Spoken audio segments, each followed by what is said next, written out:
Peace and blessings, everybody. Peace and blessings. It is Sasha Campbell-Garbutt, aka your health and personal freedom coach, aka the gangster of transformation, aka I don't know who looks better right now, the sky, the smile, or the freaking trees. I'm loving it all. I have to share a story with you guys. I was driving this morning, and you know, on the little electronic billboards, they'll put a warning out about traffic or about some impending construction that's going on, right? So I was driving and I noticed cars abruptly stopped. And the first thing I thought was maybe there's an accident or something like that going on. But I noticed, no, there was not an accident. The sign said this: emergency. And the minute everyone read emergency, they stopped and slowed down. And I think after they read that word, they stopped. Therefore, they stopped traffic. I, being the somewhat of an independent thinker, I'd like to say, read the whole sign.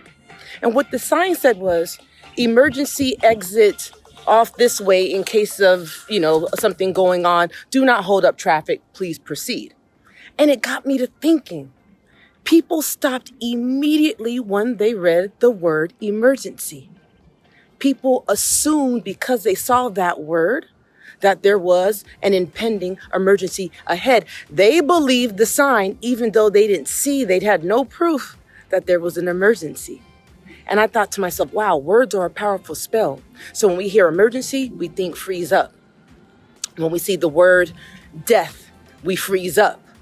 Peace, how you doing, John? When we see certain words, we get paralyzed. Conversely, when we hear other words, optimism, positivity, happy, we get triggered that way. So my question that I have for you all is this: if you're watching a source, if you're watching anything more often than you're watching your own thoughts, and the things that you are watching are telling you to be afraid, if the things that you are watching are telling you you're in danger, if the things you are watching, or better yet, the things that you are listening to are telling you to not live a life that feels good within, then how are you living your life? You see, because words are a spell, that's why they call things spelling. And there's a part of our mind and our existence called the subconscious that runs our life. 95% of our life is run on our subconscious. Our subconscious does not differentiate between a joke or not a joke. The subconscious doesn't differentiate between the news they're just popping off the top of their lip or not. The subconscious says okay to everything that it's taking in. So if words are a spell, what are the words that we're hearing the majority of time telling us? And therefore, how are we living our life? And even therefore, much more, whose life are we living? Because remember, whatever we hear becomes our reality. Whatever we speak becomes the foundation, our groundwork. So it is important for us to make sure that we are listening to words. If we're going to hear a spell, the spell has to make us fly up and not bring us down. We have to be collectively responsible for not only what we speak, but for the things that we say, and not only the things that we say, but for what we're having taught and put into our spirit.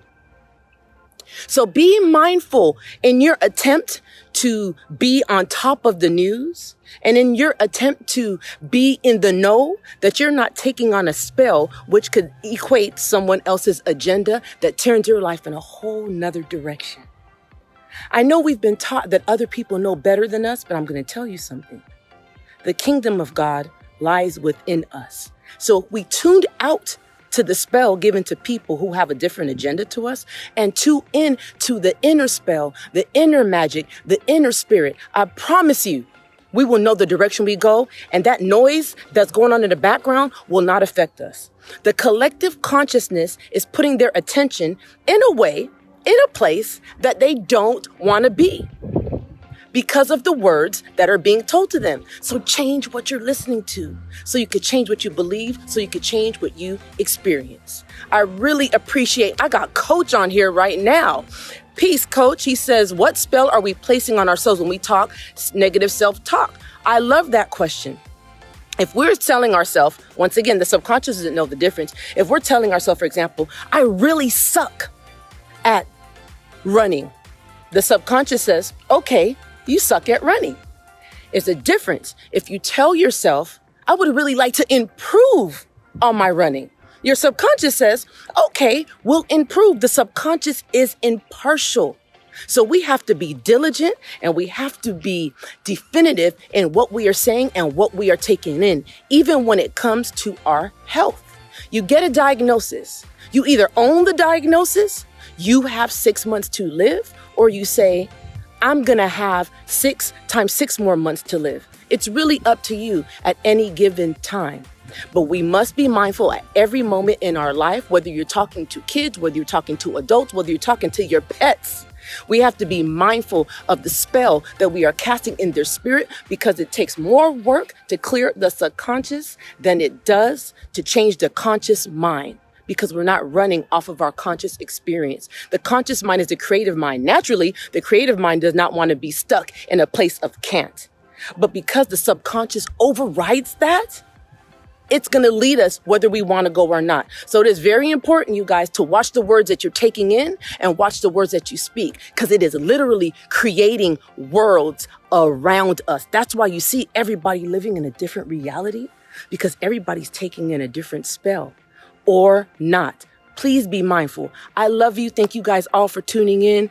Remember, as you were born, so is the solution. There ain't a damn thing that we're standing in right now that we cannot shift. Remember, humans are automatic manifestors if we're tuning in and having a clear vision as to what we want. You can't be lukewarm in the spell of doubt and fear, and then 1 foot in the spell of divine divinity. You just can't do it. Pick a side and stay in it. Love you guys. Peace.